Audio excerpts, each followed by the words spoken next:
Hi guys, welcome to my YouTube channel CSE affairs. ये video मैं एक छोटा सा वीडियो बनाने वाला हूँ। तो हमेशा एक डाउट रहता है कि यूपीएससी के जो मेंस के पेपर्स हैं वो गिवन टाइम में कैसे पूरे किए जाएं।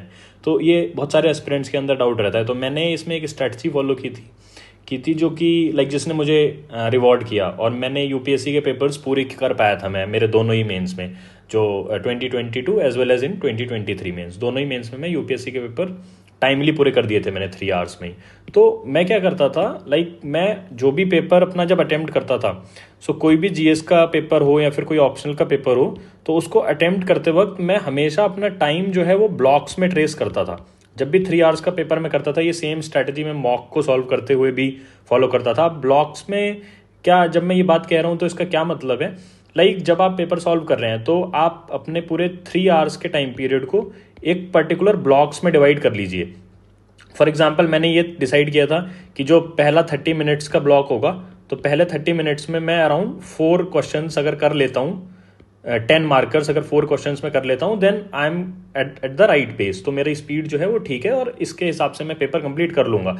अगर मैं इसी सेम प्रोसेस में चलूँ तो नेक्स्ट 30 मिनट्स में मैं क्या कर लूंगा, नेक्स्ट 30 मिनट्स में अगले 4 क्वेश्चन अटेम्प्ट कर लूंगा 10 मार्कर्स। तो ये ओवरऑल क्या हो जाएगा कि अराउंड 1 आवर में मैं फर्स्ट 1 आवर में मैं अराउंड 8 क्वेश्चन अटेम्प्ट कर लूंगा। तो अगर ये जब मेरी स्पीड रहती थी तो मैं हमेशा वॉच देखता था, ब्लॉक्स में ही ट्रेस करता था टाइम को, कि जब मैं 30 मिनट्स कर रहा हूँ या फिर हर 2 क्वेश्चन के बाद मैं देखता था कि क्या 15 मिनट्स हो गए हैं तो क्या मैं दूसरा क्वेश्चन कंप्लीट कर पाया हूँ, या फिर 30 मिनट्स हो गए हैं तो क्या 4 क्वेश्चन कर पाया हूँ। और अगर मैं कर पाया हूँ देन वेल एंड गुड, तो मैं समझता था कि मैं अपना पेपर टाइम में पूरा कर सकता हूँ। लेकिन अगर मैं नहीं कर पाता था, अगर थोड़ा सा भी इशू आता था उसमें, तो फिर मैं वापस से अपने क्वेश्चंस को अपनी स्पीड को बढ़ाता था। कि अब इसमें आप क्या कर सकते हो, अगर आपने सपोज देखा कि 15 मिनट्स होने जा रहे हैं और आपने अभी सेकंड आपने फर्स्ट क्वेश्चन पे ही बहुत ज़्यादा टाइम ले लिया है, तो आप क्या करो कि उसी पॉइंट ऑफ टाइम पे उस टाइम को स्पिल ओवर मत करो आगे आने वाले क्वेश्चंस में। तो मेरा अप्रोच ये रहता था कि मैं अगला आने वाला जो क्वेश्चन है, नेक्स्ट क्वेश्चन जो होता था, उसमें मैं टाइम को मैनेज करके उसको 15 मिनट्स लेके आता था। तो अब उसमें थोड़ा सा कॉम्प्रोमाइज कर सकते हैं हम। जो सेकंड क्वेश्चन में अटेम्प्ट करता था, इस सेकंड क्वेश्चन में मैं क्या करता था, हो सकता है कि मैं थोड़ा सा, अगर कंप्लीट 2 पेज भर रहा था तो उसकी जगह मैं 1.75 पेज भर दूंगा, थोड़ा स्पेस कम खर्च करूंगा।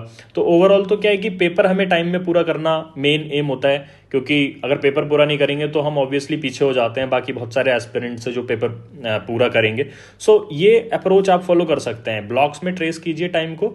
फिर अगर आपने पहले 30 मिनट्स में ट्रेस कर लो, फिर उसके बाद नेक्स्ट 30 मिनट्स में ट्रेस कर लो, और अगर आपने टोटल देखा कि 1 आवर 15 मिनट्स में आपने सारे 10 मार्कर्स कंप्लीट कर लिए हैं, तो इन 10 मार्कर्स को अगर आपने कंप्लीट कर लिया, then you have still 1 hour 45 minutes, बाकी 10 क्वेश्चंस जो आपके 15 मार्कर्स हैं उनको पूरा करने के लिए। फिर आप इनको आराम से प्रॉपर टाइम देके लिखते रहो, और इस प्रोसेस में भी हर स्टेज पे आप ब्लॉक्स में टाइम ट्रेस करो कि अच्छा, अगले 20 मिनट में कितने क्वेश्चंस मैंने कर लिए, अगले 30 मिनट में मैंने कितने क्वेश्चंस कर लिए। इसके अगर आप ये अप्रोच फॉलो करेंगे तो आपका पेपर कभी छूटेगा नहीं। ऑल अक्रॉस द 3 आवर्स आप ये ट्रेस कर पाएंगे कि मैं किस स्पीड से चल रहा हूँ और कितनी स्पीड जरूरत है। तो इस वीडियो में मैं बस यही डिस्कस करना चाह रहा था कि कैसे हम पेपर को टाइम में पूरा कर सकते हैं। ये सेम अप्रोच आप कर सकते हैं यूज जब आप मॉक पेपर सॉल्व कर रहे हैं। तो जब आप मॉक पेपर सॉल्व करेंगे, सेम अप्रोच यूज करेंगे, सिमिलर अप्रोच आप रेप्लिकेट करेंगे एक्चुअल मेंस के पेपर में, तो ये आपको रिवॉर्ड करेगा और आपका पेपर इजीली टाइम में पूरा हो पाएगा। 1-2 मिनट पहले ही पूरा हो जाएगा, और वो एक अच्छा साइन होता है मेंस एग्जाम में अगर आपके पेपर पूरे हुए हैं। It is a good sign कि आप अच्छा खासा टाइम हर क्वेश्चन पे इक्वली दे पाए। Yes, this was my approach. If you want you can try it, apply it, and अगर आपको ये if it works for you then you can continue with this approach. Okay guys, इस video में इतना ही। Thank you, मिलते हैं हम जल्द कुछ और छोटे वीडियोस के साथ। Thank you guys, all the best.